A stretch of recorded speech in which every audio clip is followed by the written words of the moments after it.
السلام علیکم ورحمۃ اللہ وبرکاتہ۔ بسم اللہ الرحمن الرحیم، والصلاة والسلام علی رسولہ الکریم وعلی آلہ وصحبہ اجمعین۔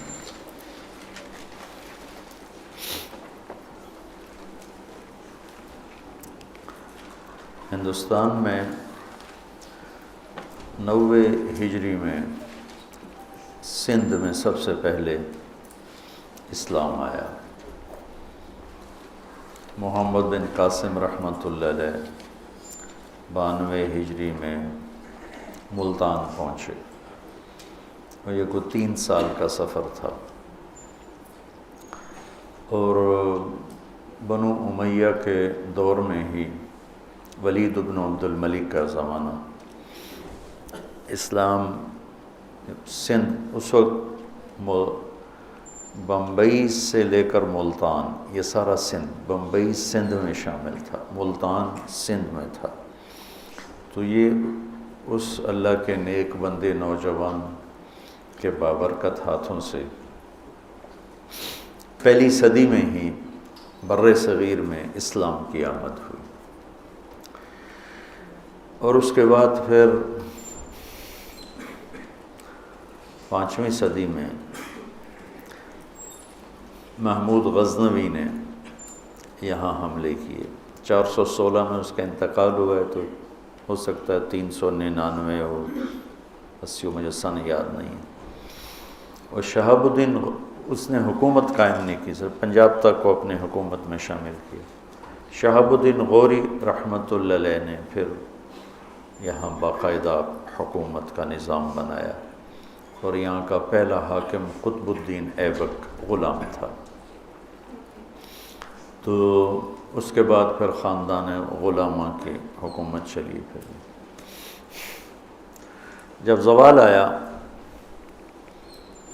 تو اس وقت مغلیہ خاندان حاکم تھا، اور یہ طبیعی چیز ہے، ہر قوت ضعف کا جیسے شکار ہوتی ہے، ہر جوانی بڑھاپے کا شکار ہوتی ہے، ایسے ہی ہر قوم، ہر خاندان، ہر طاقت وہ کچھ عرصے کے بعد ضعف کا شکار ہوتا۔ لازم تلک ایام نداولھا بین الناس، اللہ اس کو ایسے ہی پھراتا رہتا، کبھی ادھر کبھی ادھر۔ ایک دور تھا مشرق کا غلغلہ تھا، اور مغرب اندھیروں میں ڈوبا ہوا تھا۔ آج مغرب کا ڈنکا بج رہا ہے اور مشرق اندھیروں میں ڈوبا ہوا ہے۔ تو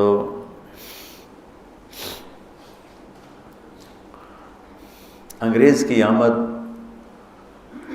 شاہ جہاں کے دور یا جہانگیر کے دور میں ہوئی،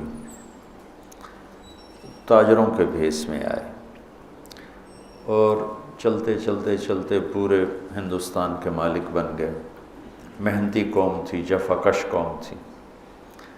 پہلا ان کو جو غلبہ ہوا 1757 عیسوی میں نواب سراج الدولہ کے خلاف بنگال میں، لارڈ کلائیو، یہ ایسٹ انڈیا کمپنی کا ایک کلرک تھا۔ نواب سراج الدولہ ادھر لے آ، ادھر لے آ، یہاں رکھ، آپ کو خوشبودار کریں۔ آ رہی خوشبو؟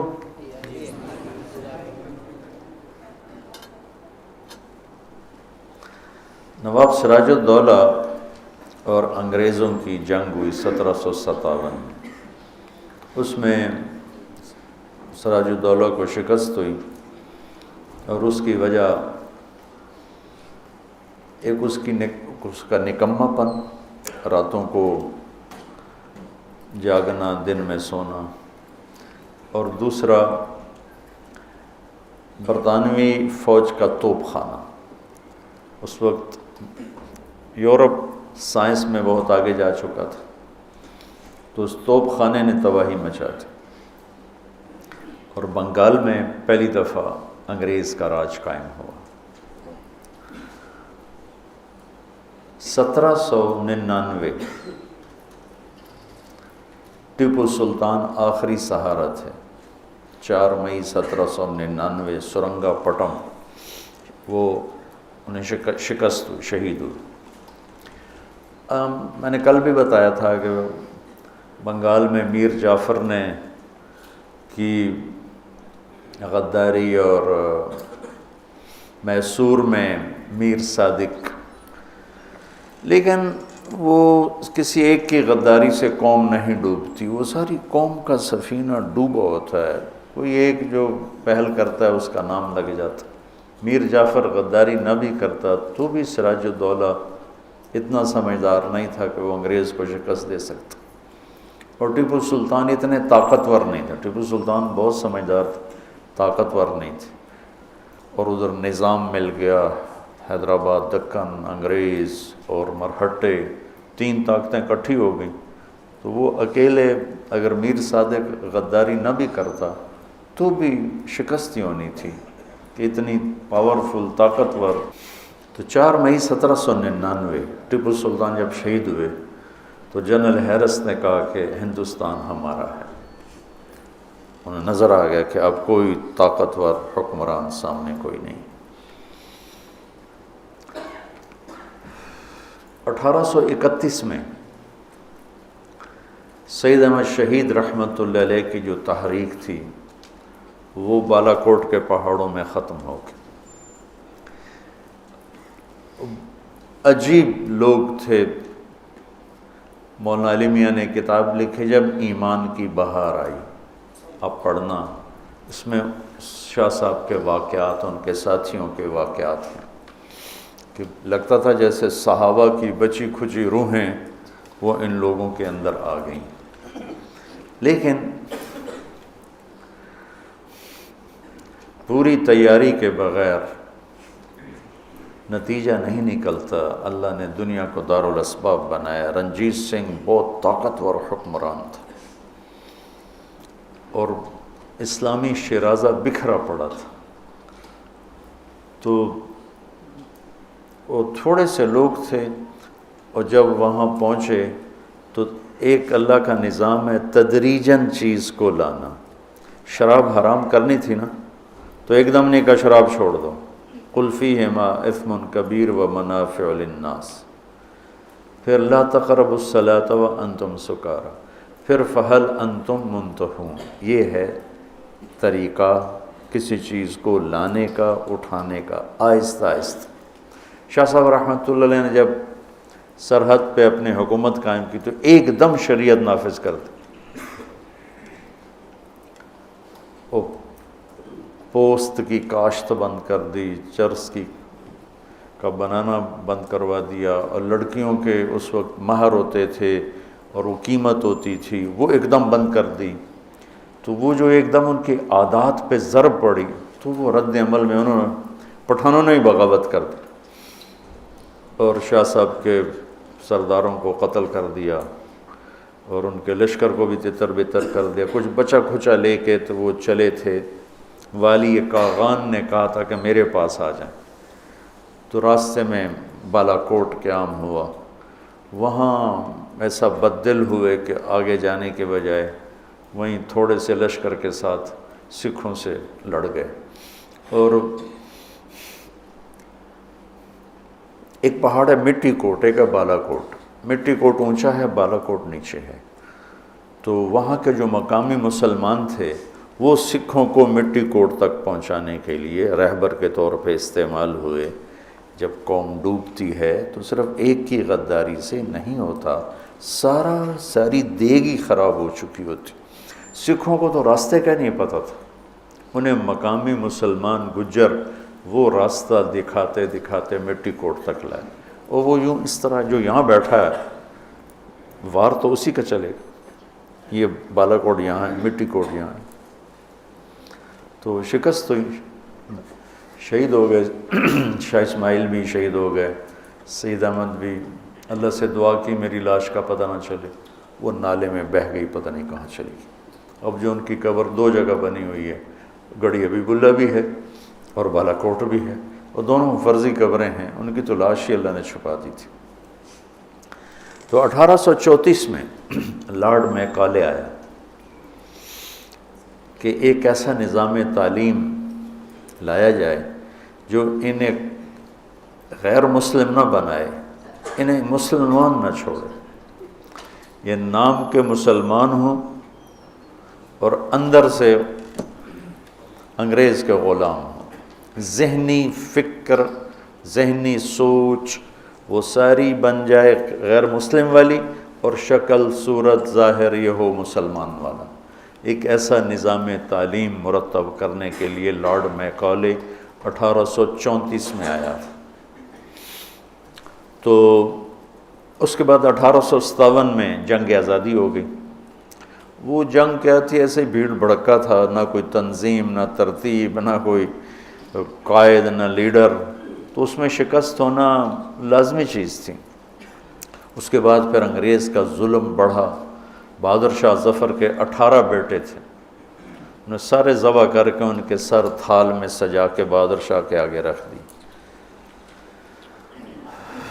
لیکن اس سے پہلے ظلم انہوں نے جنگ لڑنے والوں نے جب دلی پہ قبضہ کیا تو وہاں 86 انگریز عورتیں تھیں، 86، اور ان کے بچے تھے۔ انہوں نے ساری عورتوں کو بھی ذبح کر دیا اور بچوں کو بھی ذبح کر دیا۔ جو ظلم عظیم تھا، مسلمان فاتح ہو یا مفتوح ہو ظلم نہیں کرتا ہے۔ دنیا میں جب سے دنیا بنی سب سے پہلی ہستی جنہوں نے جنگ کے قانون بنائے وہ ہمارے نبی ہیں۔ پہلی ہستی کہ جنہوں نے جنگ کے قانون بتائے، بچوں کو نہیں قتل کرنا، عورتوں کو نہیں قتل کرنا، بوڑھوں کو نہیں قتل کرنا، راہبوں کو نہیں قتل کرنا، بستیوں کو نہیں جلانا، فصل کو نہیں جلانا، درختوں کو نہیں کاٹنا، یہ جو ہتھیار ڈال دے اس پہ کچھ نہیں ہاتھ اٹھانا۔ یہ پہلی دفعہ ہمارے نبی نے یہ قانون بتائے انسانیت کو۔ انہی کی امت جب یہ کرنے لگ گئی تو پھر انہوں نے سر ڈبلیو ہنٹر 1857 کے بعد آیا، انہوں نے فوکس کیا کہ مسلمانوں کو کس طرح ختم کر دیا جائے، زیرو کر دیا جائے۔ قتل عام نہیں ہو سکتا جیسے اسپین میں ہوا، تو ان کو ویسے ذہنی طور پہ ختم کر دیا جائے۔ اس کے لیے پھر سب سے پہلے کلکتہ میں ایک سکول کھولا گیا، کلکتہ میں کھلا۔ تو 1857 کی جنگ میں ہمارے اکابرین مولانا قاسم نانوتوی، مولانا رشید احمد صاحب گنگوئی، حافظ ضامن صاحب رحمۃ اللہ علیہ، حاجی امداد اللہ صاحب رحمۃ اللہ علیہ، انہوں نے باقاعدہ جنگ کی، شکست ہوئی، حافظ ضامن صاحب شہید ہوئے، اور پھر امداد اللہ رحمۃ اللہ علیہ وہ روپوش ہو گئے، پھر ہجرت کر کے مکہ تشریف لے گئے۔ جب حالات کا رخ اس طرح بن رہا تھا کہ مسلمان کو ٹارگٹ کر کے ختم کرنا تھا ذہنی طور پر، تو مولانا محمد قاسم نانوتوی رحمۃ اللہ علیہ کے دل میں اللہ نے مدرسہ کی سوچ ڈالی۔ یہ ساری تمہید میں اس ایک جملے کے لیے آپ کو سنا رہا تھا۔ پورے بر صغیر میں کوئی مدرسہ نہیں تھا، علم لینے دینے کا نظام تھا، لیکن مدرسہ، طلبہ، اساتذہ اور سبق، درسگاہ، دارالاقامہ ایسا کوئی نہیں تھا۔ فرنگی محل بھی، لکھنؤ بھی، اور دہلی میں اور کئی جگہ بھی علماء کے حلقے ہوتے تھے، درس ہوتے تھے، طلبہ آتے تھے، لیکن ایک جگہ رہ کر سیکھنا اور اساتذہ ہونا اور وہیں ان کا کھانا بننا اور وہیں ان کی رہائش ہونا، یہ 1864 میں 1857 کے چند سال بعد، یعنی 7 سال بعد ہی مولانا قاسم صاحب رحمۃ اللہ علیہ نے دیوبند کی بنیاد رکھی۔ ویسے تو یہ دنیا اللہ نے اسلام کو باقی رکھنا ہے، اور اگر یوں نہ ہوتا تو یوں ہو جاتا، یوں ہوتا تو یوں نہ ہوتا، یہ انسان کہتا تو ہے، تو اسباب کی دنیا میں، خیالات کی دنیا میں چلتا ہے۔ دیوبند کے مدرسہ کی بنیاد نہ رکھی جاتی تو شاید اسلام کی یہ شکل نہ ہوتی جو آج موجود ہے۔ اللہ نے ایک بندے کو چنا، درویش غریب، اور ان کے ذریعے سے ایک شاگرد محمود الحسن، ایک استاد محمود احمد، بہت بڑے مناظر تھے مولانا قاسم صاحب، کبھی کسی مسلمان فرقے سے مناظرہ نہیں کی۔ جنہوں نے دیوبند کی بنیاد رکھی انہوں نے مناظرے کی یوں نفی کی، ہم مناظر بننے کو ہی آج دین کی خدمت سمجھ رہے ہیں۔ ساری زندگی مناظرے کیے، ہندوؤں سے، عیسائیوں سے، دہریوں سے، آریہ سے، بڑے بڑے پادریوں سے مناظرے کیے اور ان کے چھکے چھڑا دیے، لیکن کسی مسلمان فرقے کے ساتھ مناظرہ نہیں کیا۔ شیخ الہند کی بات میں پھر نقل کرتا ہوں کہ جب وہ مالٹا سے واپس آئے تو فرمایا دو باتیں نظر آئی ہیں امت کے زوال کی، ایک قرآن سے دوری اور ایک آپس کا اختلاف۔ تو میری اب جتنی باقی زندگی ہے میں زور لگاؤں گا کہ قرآن کی تعلیم کو عام کیا جائے اور آپس کے اختلاف کو ختم کیا جائے۔ میری تو عمر بیت گئی یہ روتے روتے اور سناتے سناتے کہ امت بنو۔ امت کہتے ہی اس کو ہیں جو مختلف قبائل ہوں، مختلف افکار ہوں، لیکن جڑ کے چلیں، انہیں امت کہتے۔ تو ہم کسی کو اپنے عقائد پر لانے کی محنت چھوڑ دیں، ہم ان کے عقائد کا احترام کریں، اپنے پر پابند رہیں، اور ان کی خدمات اب میں پوری دنیا میں دیوبند کا فیض 6 بر اعظم میں پہنچا ہوں، جہاں میں گیا ہوں دنیا کے آخری کنارے تک، وہاں اس مدرسے کا فیض پہنچا ہوا ہے، اور اللہ نے اس کے چشموں سے سیراب ہونے والوں کو پوری دنیا میں پھیلا دیا۔